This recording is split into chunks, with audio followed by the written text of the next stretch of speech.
এমনি দিয়ে রাখো, এমনি দিয়ে রাখো।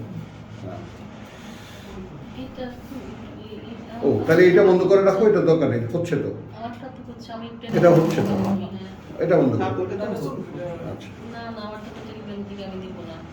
তো তাহলে ওয়াকালা আল্লাযীনা কাফারু লা তা'তিনা আয়াত 3 কুল বালা ওয়া রাব্বি লা তা'তিয়ান্নাকুম, অবশ্যই সেটা আসবে তোমাদের উপরে। আলিমুল গায়ব লা ইয়াযুবু আনহু মিসকালা যাররাতিন, আড়াল নয়, গোপন নয় তার হতে পরমাণু পরিমাণও কোনো কিছুই আকাশে আর এই পৃথিবীতে, আর না আসগারু মিন যালিকা, না তার চাইতে ছোট ক্ষুদ্রতর, বলে আকবার, আর না বৃহত্তর, ইল্লা ফি কিতাবিন মুবিন, সেটা বরং আছে এক দৃশ্যমান এক খাতায় লেখা আছে। লিয়াজজিয়া আল্লাযীনা আমানু, এখন কথা কোথায় প্রবেশ করলো, কথা কোথায় প্রবেশ করলো খেয়াল করো। একটা বিস্ময়কর ব্যাপার না, কোথায় চলে গেল কথা। তার মানে এইটা যদি একটা আয়োজন না হতো, এইটা যদি একটা আয়োজন না হতো, এই ইনফরমেশন গুলো একটা আয়োজন, যদি আয়োজন না হতো তাহলে কি হতো, এই কথাটা এখানে আসে থেকে পুরস্কৃত করতে তাকে যারা বিশ্বাস এনেছে এবং করেছে আত্মশোধন করণীয় গুলি। তাহলে যদি এখন 1, 2, 3-এর সাথে আমি যুক্ত করি, বা 1 এবং 2-এর সাথে আমি যুক্ত করি, এবং 3-কেও সঙ্গে নিয়ে নেই যারা বিশ্বাস করে না 1 আর 2-কে, তারা কি হলো জিনিসটা, যে ব্যাপারটা ওটা তো আসবে, ইন্না সাআতা লাআতিয়াতুন লা ইয়াতিয়ান্নাকুম, তাই না? এরপরে কি আলিমুল গায়বে লা ইয়াযুবু আনহু, এগুলো সব ইনফরমেশন। তো এইগুলো আমাদের জন্য, যাদের জন্য পাঠ্য, বোঝা গেল না কথাটা? এইগুলো এখন যদি আমরা সরাসরি বুঝতে পারবো, প্রত্যেকেই যদি তাওয়াসি বিল হক তাওয়াসি বিস সাবরের আন্ডারে, অর্থাৎ একে অপরকে বলবো কথা হক থেকে এবং একে অপরকে বলবো অবিচল থাকবে, বলবো তো। এখন আমি যদি জিজ্ঞেস করি এখানে যে কয়টি বিষয় আলোচনা হলো, এর সবগুলো কি তোমার জানা আছে? উত্তর কি? নেই। একটু লক্ষ্য করো, আমরা কোরআনের পাঠক, কারণ এখানে যে জাম্প করলো এসে 4-এ, লিয়াজজিয়া আল্লাযীনা আমানু ওয়া আমিলুস সালিহাত, তো কিসের পুরস্কার?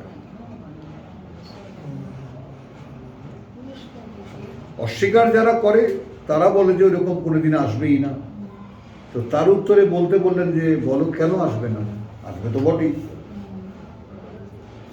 আসবে তো বটেই, ওটা অবশ্যই আসবে, এবং তার থেকে নয় গোপন কোনো কিছুই, অনুপরিমাণেরও কিছু, সব লেখা আছে। তো এখন আমার অবস্থা কি? এখানে কিন্তু আল্লাযীনা আমানু কথাটি নেই, কিন্তু আল্লাযীনা কাফারু কথাটি আছে।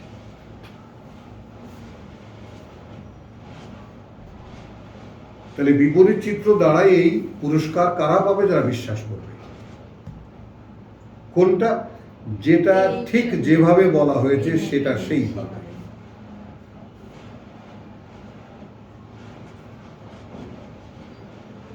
যে কথাটি ঠিক যেভাবে বলা হয়েছে সেই কথাটি ঠিক সেইভাবে। তাহলে মানে তোমার নেতিবাচক দিকটা এখানে দেখানো হলো, ইতিবাচক দিকটা বুঝে নিতে হয়, কারণ পুরস্কারের আশা যারা করে। এবার দেখো সেটা সম্পূরক বা সম্পূরণটা কিভাবে করা হয়েছে। আল্লাযীনা আমানু ওয়া আমিলুস উলাইকা লাহুম মাগফিরাহ, ওই রকম যারা, তাদের জন্য ক্ষমা আছে। ওয়া রিজকুন কারীম, এটা কি খাবার, সম্পদ, টাকা পয়সা, সম্মানিত জীবিকা, মানে কি? এই সমুদয় যে কয়টি কথা বলা, আমরা যাচ্ছি ওয়াল্লাযীনা সাউ ফি আয়াতিনা, আর সেই সব লোকেরা যারা চেষ্টা করে আমাদের বাণী ও বার্তাকে বাণী ও বার্তায় মুআজিজিন, মানে বাণী ও বার্তাকে অক্ষম করে দেবে। হ্যাঁ, খেয়াল করো, যেমন সমস্ত ইসলামিস্ট যারা আছে, যেমন আমরা এই তথাকথিত মুসলমান যারা, এরা কি করেছি? কোরআনকে অক্ষম করে দিয়েছি।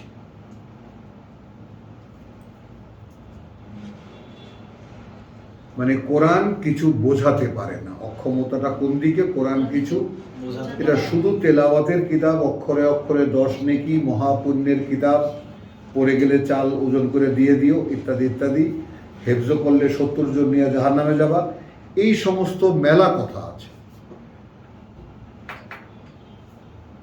কিন্তু যে কথা নেই, কৃতজ্ঞতার কথা নেই, তারই ওই আকাশমণ্ডলী আর এই পৃথিবী, তাই না? অতএব তারই কৃতজ্ঞতা প্রকাশিত হবে পরকালে, এবং তিনি সকল জ্ঞানে জ্ঞানী, তিনি সকল কিছুর খবর রাখেন, সম্মুখ উপস্থিত খবর রাখেন।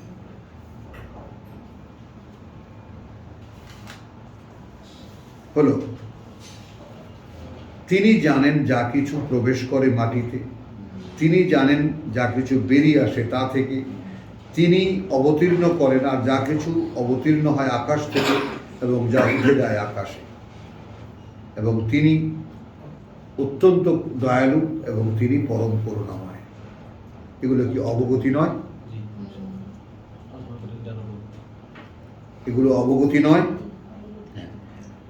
এই প্রেক্ষিতেই বলে তারা যারা বিশ্বাস করে না, যারা এইভাবে সৃষ্টিকর্তাকে বিশ্বাস করে না। কোন ভাবে করে? এক ভগবান তো হ্যায়, এক উপর वाला है, वो देखता है सब, ও গড।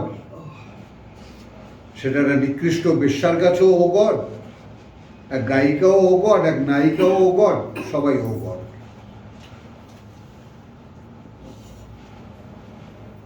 তো সেরকম গডে আমরাই বিশ্বাসী, আমরাও ওই রকমই একজন আল্লাহ বিশ্বাসী, এই রকম নয়।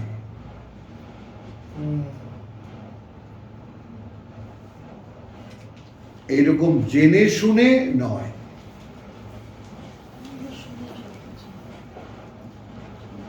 তো তাহলে ওয়াকাল আল্লাযীনা কাফারু লা, আচ্ছা তাহলে এখন লে ইয়াজজিয়া আল্লাযীনা আমানু ওয়া আমিলুস সালিহাত উলাইকা লাহুম মাগফিরাহ। তাহলে আমরা যে ক্ষমা চাইবো আল্লাহর কাছে, ক্ষমা চাইবো, আমাদের অবগতি কি? এই বিষয়গুলো ঠিক এখানে যেভাবে বর্ণিত ঠিক সেভাবেই কি জানি? জানি না। তাহলে ক্ষমা চাওয়ার যে ন্যূনতম যোগ্যতা তাও তো নেই। বলো।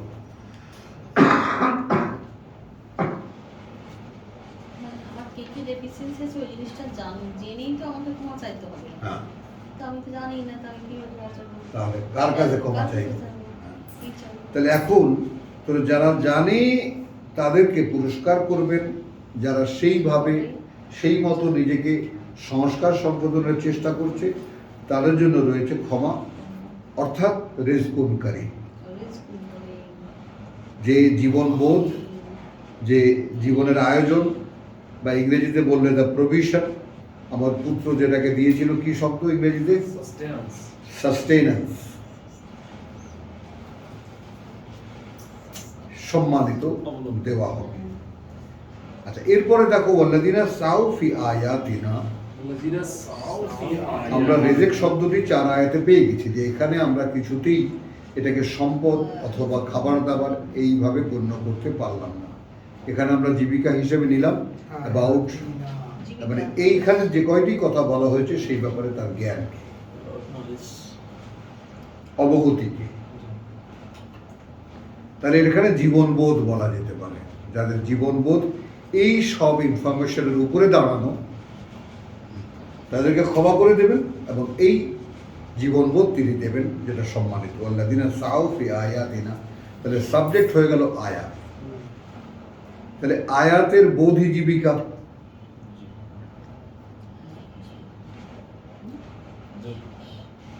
মূল কথাগুলো তো 2 নম্বরে আছে। হ্যাঁ, যারা চেষ্টা করে যারা চেষ্টা করে সাউফি আয়াতিল মুআদ্দিদিন, মানে আমাদের বাণী ও বার্তাগুলো যেন অকার্যকর হয়ে যায়, বেকার হয়ে যায়, অর্থহীন হয়ে যায়, অক্ষম হয়ে যায়, কিছু বোঝাতে না পারে। তাহলে এই পৃথিবীতে যারাই এই চেষ্টা করেছে, উলাইকা লাহুম আযাবুন, এইরকম যারা তাদের জন্য রয়েছে, হ্যাঁ খেয়াল করবা, এমন শাস্তি মিন রিজিজিন আলিম, একেবারে পঙ্কিলতার বা এখন পীড়াদায়ক, জঘন্য পীড়াদায়ক শাস্তি রয়েছে। আর একখানা আয়াত নিচ্ছি ওই রেজেককে পরিষ্কার করার জন্য। ওয়ায়ারা আল্লাযীনা উতুল ইলম, এখানে হলো লাহুম মাগফিরাতুন ওয়া রিজকুন কারীম, উতুল ইলম,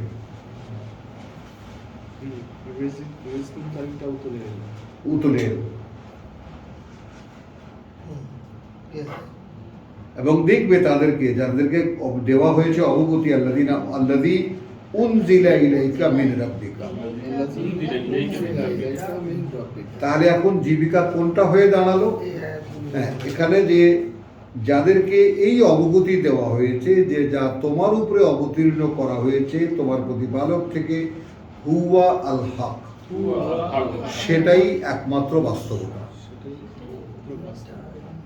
ওটাই একমাত্র সত্য।